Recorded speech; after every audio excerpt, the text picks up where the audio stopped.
Bhubaneswari patient catheter reinsertion done. Okay.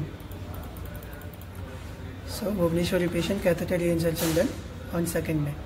So we'll go to the master list again. Bhubaneswari patient demographic data we have to copy. So Bhubaneswari will see. SM Srinivas, Bhubaneswari this is. So copy this. Control C is copy.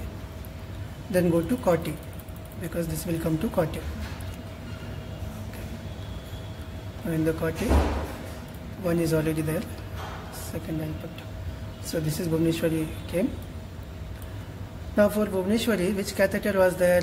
We have to see. Actually, in this Coty list, you will find the Bhubaneswari name again because last time inserted that also it is entered here. So we have to find out that also. Let's see. Bhubaneswari patient where it is. This is see. So it is there already. So last time it was inserted on 19th April and then it was again reinserted on 2nd May. Right, this is 2nd May. So we'll put 2nd May here. This will be the removal date also. You removed and then you inserted. That's it. So 2nd May removed. Now you can just copy this whole row and then you can paste it there. Okay.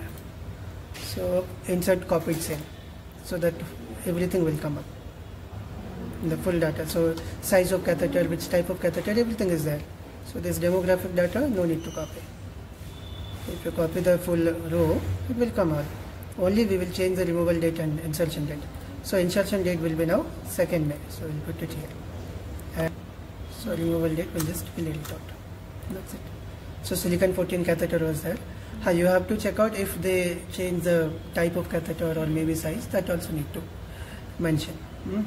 So 2nd May inserted. Now again when they will reinsert, that removal date here it will come and then again you have to put the insertion date. That's it. Done. Then